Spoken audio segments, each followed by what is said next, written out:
Dairy case food safety. Food safety and cleanliness are important everywhere, but they're particularly important in departments like dairy that sell perishables, which are products with a shorter shelf life that need temperature control. And while we're on the subject of temperature control, even in the frozen foods department where you might also work, food safety and cleanliness are extremely important. This program will show you how to keep things safe by keeping the department clean, maintaining the cold chain, and rotating your stock. Let's get started. So, you're probably asking yourself, why worry about keeping your department clean? After all, the products in the dairy and frozen cases are packaged, right? Besides product quality, here's one big reason. Cross-contamination. Cross-contamination occurs when pathogens, those nasty little bacteria and viruses that can make people sick, are transferred between products. Contaminants from dirty hands or a dirty department can get right onto packages and make their way to your shoppers' homes, where they can contaminate food preparation surfaces, the refrigerator, the kitchen table, or just about anything else. Pathogens can also catch a ride from one department to other departments in your store, where they might even decide to find their way into someone's lunch. Always remember, your customers count on you to sell safe, fresh food. Keeping your department clean starts with you. Start every shift with a clean body, clean hands, and a clean uniform. Take that last slurp of your drink in the break room and leave it there, not out where it might spill onto your work. To keep the department clean, it's important to follow your store's cleaning and sanitizing schedule. Cases and coolers need to be cleaned regularly. That includes racks, shelves, curtains, and honeycombs to operate efficiently and safely. There's no doubt it's going to happen at some point. Someone will drop something and it will break, making a mess. Whether that mess is in a case or in the back room, spills need to be cleaned up right away. The longer a spill sits, the more chance it has to contaminate your department, potentially allowing bacterial growth and spreading pathogens, and nobody wants that. Just like the bacteria and viruses you're trying to eliminate, even chemical cleaners can make people sick. Keeping your workspace clean is important, but be smart about which cleaners you're using around food. Remember, use only your store's approved cleaners and carefully follow all manufacturer's instructions. Chemical cleaners do not belong in food preparation or storage areas, so be sure to store them in designated areas only. Here's an example. Spray cleaners are for cleaning surfaces, not food, so do not spray on or near food products. Instead, spray on a clean cloth away from the case. Then use the cloth to wipe down surfaces that need to be cleaned, minimizing the chance cleaners get onto your products. Pest control and sanitation go hand in hand. A dirty department attracts unwanted visitors.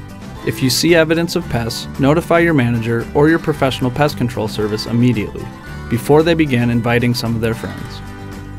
To maintain quality, refrigerated and frozen products need to be kept cold or frozen.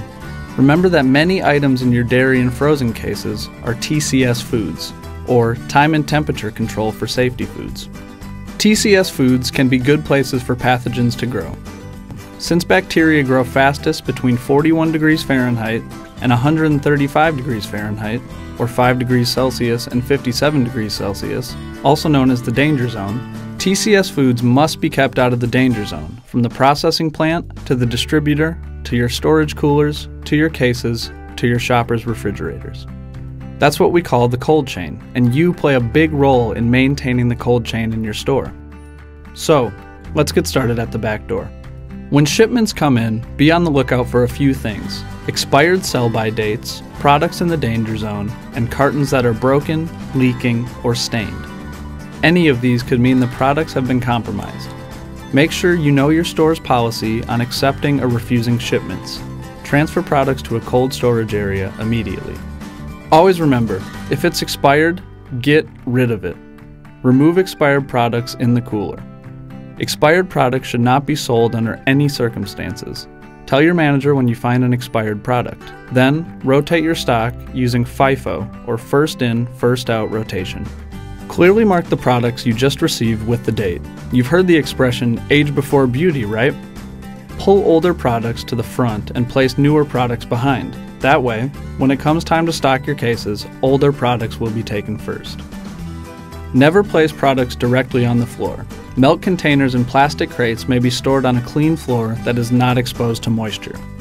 Shelves should be at least 6 inches above the floor. Also, pay attention to case labels.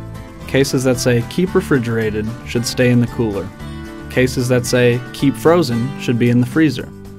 Bear in mind that some cases might say "do not refrigerate" or "do not freeze." Make sure those products are kept at the proper temperature, or they could be damaged enough that they can't be sold. Before you get too warmed up to the idea of stocking your cases, just remember, the products need to stay cold. So, don't pull more out of storage than you can put away in a half an hour. Load cases using Fifo too. Pull older products to the front and/or the top of the case, and place newer products behind or below. Your dairy cases may load from the back, making Fifo easier. Again, keep products off the floor as you work. And just remember, more isn't always better. Where it might seem like a good idea to put as much as you can into dairy and frozen cases, these cases have a load line or a maximum capacity line for a reason. Filling a case past the load line might block the cooling fans, leading to a case full of products that are more susceptible to danger zone temperatures. Follow your store's schedule for checking case temperatures. Remember, any storage coolers or retail cases should keep the products inside at the proper temperatures. That means refrigerated products at or below 41 degrees Fahrenheit or 5 degrees Celsius, and frozen products must be kept frozen, probably somewhere between 10 and 0 degrees Fahrenheit or -12 to -18 degrees Celsius. Some products, like ice cream, may be held at even colder temps. The thermometer on the outside measures the cooler temperature, not product temperature. If you're checking temperatures every 2 hours or less and you find products in the danger zone, make sure they're chilled within 2 hours. Notify your manager about products that have been in the danger zone for over 4 hours. They should be discarded. Finally, if your store donates products to charities, the same rules apply. Make sure the cold chain remains intact. Any donated product must be kept outside the danger zone.